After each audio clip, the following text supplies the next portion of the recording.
3 نبیوں کا ذکر ایسا ہے کہ جنہوں نے جیسے ہی پکارا اللہ نے فوراً ان کی دعا قبول کی. ایک ایوب علیہ السلام. تینوں کے جملے سن لیجیے, تینوں کے جملے. ایوب علیہ السلام کو آزمائش میں مبتلا کیا گیا تھا, سخت بیمار ہوئے تھے. انشاءاللہ وہ 23ویں پارے میں ان کا تفصیلی ذکر آئے گا. بہت سخت آزمائش میں مبتلا تھے, جسم پورا بیمار. اس وقت انہوں نے جب ان کی زبان کٹ گئی تھی تو یہ جملہ کہا تھا, وَأَيُّوبَ إِذْ نَادَىٰ رَبَّهُ أَنِّي مَسَّنِيَ الضُّرُّ وَأَنْتَ أَرْحَمُ الرَّاحِمِينَ وَأَنْتَ أَرْحَمُ الرَّاحِمِينَ. اے مولا تکلیف تو مجھے پہنچی ہے لیکن تو ارحم الراحمین ہے, تو سب سے زیادہ رحم کرنے والا. اس کے فوراً بعد اللہ فرماتا ہے فَاسْتَجَبْنَا لَهُ فَكَشَفْنَا مَا بِهِ مِن ضُرٍّ. ہم نے ایوب کی دعا سن لی اور جو انہیں تکلیف تھی فوراً اس کو ہم نے دور کر دیا. یہ ایوب علیہ السلام کی سن لی. ادھر یونس علیہ السلام کی سن لی. یونس علیہ السلام کا جملہ کیا تھا؟ لا الہ الا انت سبحانک انی کنت من الظالمین. اس کو اسم اعظم بھی کہا گیا ہے. بہت تیز دعائیں قبول ہوتی. تیسرے نبی کا ذکر ہے حضرت زکریہ علیہ السلام. اولاد نہیں تھی, بڑھاپا آ گیا تھا, تب انہوں نے یہ کہا تھا ربی لا تذرنی فرداً وانت خیر الوارثین. اے میرے رب مجھے تنہا مت چھوڑ, مجھے اکیلا مت رکھ, تو بہترین, تو خیر الوارثین ہے, بہتر وارث دینے والا ہے, سب کا بہترین وارث تو ہی ہے. تو یہ دعا حضرت زکریہ علیہ السلام کی اللہ کو پسند آئی. اے اللہ مجھے اکیلا مت چھوڑ, تو خیر الوارثین ہے. اللہ فرماتا ہے فاستجبنا لہ ووہبنا لہ یحییٰ. ہم نے زکریہ کی دعا سن لی اور فوراً ان کو یحییٰ علیہ السلام کی شکل میں بیٹا عطا کیا. 3 دعائیں میں نے آج آپ کو بتائی ہیں, ایک ایوب علیہ السلام کی, ایک یونس علیہ السلام کی, ایک زکریہ علیہ السلام کی. ایوب علیہ السلام نے بیماری میں دعا کی, یونس علیہ السلام نے اندھیریوں میں دعا کی, زکریہ علیہ السلام نے بے اولاد ہونے پر دعا کی. یہ تینوں معاملات ہماری زندگیوں میں آتے ہیں. کوئی بے اولاد ہے, کوئی پریشان حال ہے اور کوئی بیمار ہے. یہ 3 دعائیں یاد رکھیں. اللہ نے فوراً ان آیتوں کے بارے میں فرمایا, ان کے آیتوں کے بعد فرمایا, ہم نے فوراً قبول کیا ان کی باتوں کو, فوراً قبول کیا. یقیناً اللہ تبارک و تعالیٰ آج بھی قبول کرنے والا ہے. اور ایک آیت اللہ تعالیٰ نے اس بارے میں ارشاد فرمائی. مولا کریم فرماتا ہے کہ یہ سب نبیوں کے ذکر کے بعد یہ سورہ جہاں ختم ہونے کو آیا, آخر میں جہاں سورہ ختم ہونے کو آیا, اخیر سورہ میں رب تبارک و تعالیٰ آخری نبی کے بارے میں فرماتا ہے وما ارسلناک الا رحمۃ للعالمین. محبوب ہم نے آپ کو سارے جہانوں کی رحمت بنا کر بھیجا ہے, رحمت بنا کر بھیجا ہے. رحمت کا مطلب کیا ہے؟ رحمت جس کے ذریعے سے خوشیاں ملے, جس کے ذریعے سے مشکلات حل ہوں, جس کے ذریعے سے اللہ تعالیٰ تمہاری مصیبتوں کو دور کرے, وہ رحمت ہے. ماں بیٹے کے لیے رحمت ہے, باپ بیٹے کے لیے رحمت ہے, یہ سب رحمتیں ہیں. اور اللہ تعالیٰ کی سب سے بڑی رحمت اس دنیا میں کوئی ہے تو وہ محمد الرسول اللہ کی ذات صلی اللہ علیہ وسلم. وہ سب کے لیے رحمت ہے, وہ سب کے لیے رحمت ہے. حتیٰ کہ آپ کو میں بتاؤں, زمین و آسمان اس بارے میں لڑائیاں کرتے ہیں. زمین اور آسمان, اعلیٰ حضرت نے اس کو اپنے نعت میں لکھا ہے خم ہو گئی پشت فلک استان زمین سے. یعنی آسمان بہت اپنی ڈینگیں, یعنی اپنی بڑائیاں بتا رہا تھا کہ مجھ میں چاند ہے, مجھ میں ستارے ہیں, مجھ میں سورج ہے, یہ سارے بڑے بڑے سٹارز آسمان اپنے اندر رکھتا ہے. تو زمین نے ایک ہی تانا دیا تھا, ایک تانا دیا تھا. اعلیٰ حضرت فرماتے ہیں خم ہو گئی پشت فلک, یعنی آسمان کی پیٹھ جھک گئی اس تانے زمین سے, زمین کے اس تانے کو سن کر. خم ہو گئی پشت فلک اس تانے زمین سے, سن ہم پہ وہ سرور دو عالم ہے, وہ رتبہ ہے ہمارا. ہمارے اوپر تو چاند سورج ستارے جس سے فیض پاتے ہیں وہ محمد الرسول اللہ زمین میں ہے. میرے عزیزو آپ کو میں بتاؤں, رسول پاک صلی اللہ تعالیٰ علیہ وسلم ملائکہ کے لیے رحمت ہیں کہ نہیں؟ میں آپ سے کچھ سوالات کر رہا ہوں. اور اللہ کے کئی عالم ہیں, عالم یعنی کئی دنیا ہیں, کئی جہاں ہیں. ہاں, وہ ہر عالم کے لیے ہیں رحمت ہیں. وہ ملائکہ کے لیے رحمت ہیں, جنات کے لیے رحمت ہیں، نباتات کے لیے رحمت ہیں، جتنے اللہ تعالیٰ کی مخلوقات ہیں سب کے لیے کیا ہے میرے مصطفیٰ؟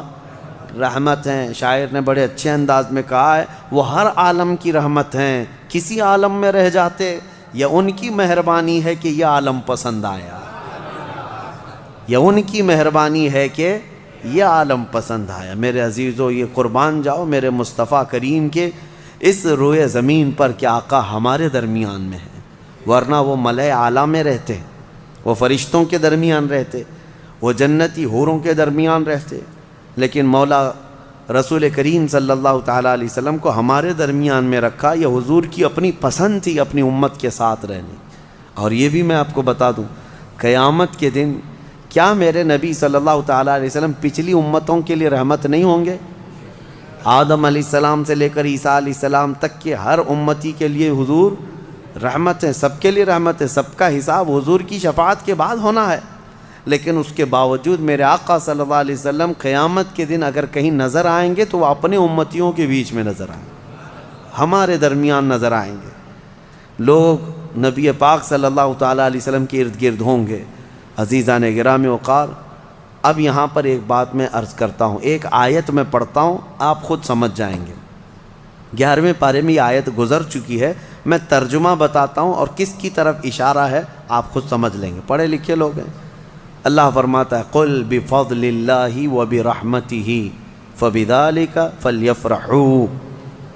یہ آیت کا ایک حصہ میں نے تلاوت کیا۔ اے محبوب آپ فرما دیں، آیت کا ترجمہ میں کر رہا ہوں، آپ فرما دیں کہ جب اللہ کا فضل تمہیں ملے، لوگوں کو اللہ کا فضل ملے یا اللہ کی رحمت آئے تو خوب خوشیاں مناؤ۔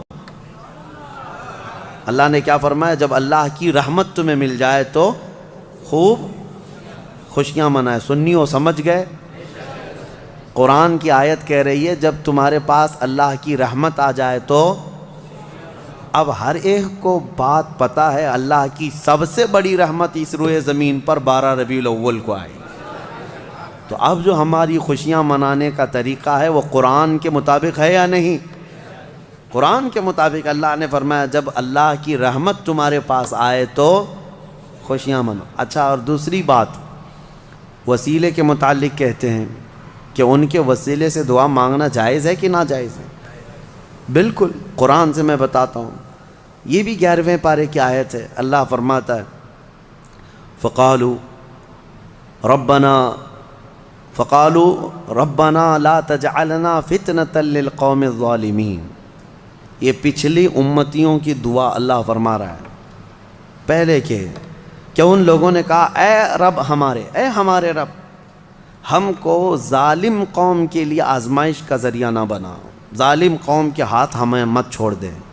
ان کی دعائیں وَنَجِّنَا بِرَحْمَتِكَ مِنَ الْقَوْمِ الْكَافِرِينَ، یہ دعا تھی پہلے والوں کی، لیکن قیامت تک آنے والا یہ دعا کر سکتا ہے، قیامت تک آنے والا یہ دعا کرے گا۔ کیا؟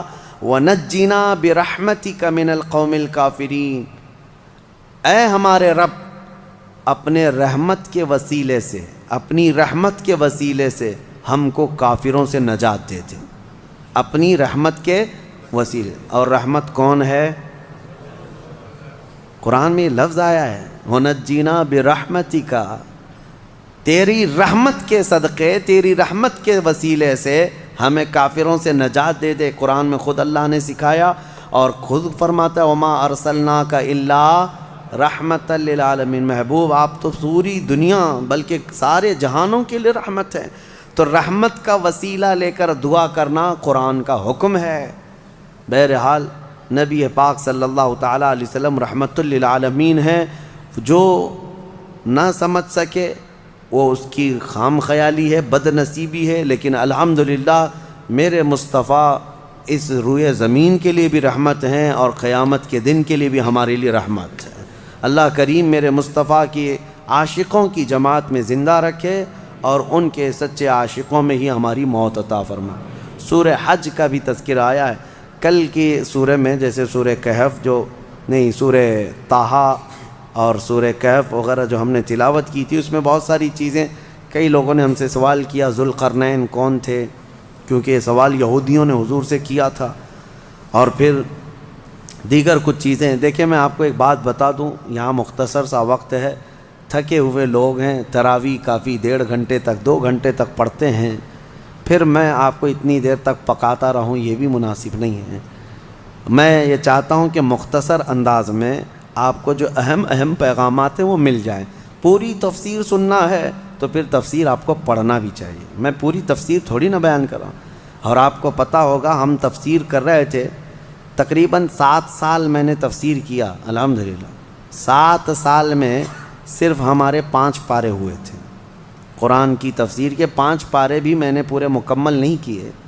5 پارے اخیر تک پہنچا تھا, جس کے لیے ہمیں 7 سال لگ گئے تھے, بلکہ اس سے زیادہ ہی لگ گئے تھے. تو آپ اندازہ کریں کیا میں یہ 30 دنوں کے اندر پورے قرآن کی تفسیر کر سکوں گا؟ بس پورے پارے کے اندر جو اہم پیغام ہوتا ہے, کوئی اہم واقعہ ہوتا ہے, وہ عبرت کے لیے آپ کے سامنے رکھ دیا جاتا ہے. اللہ تعالیٰ انہی پیغامات کے ذریعے سے ہمارے دلوں میں انقلاب پیدا فرمائے.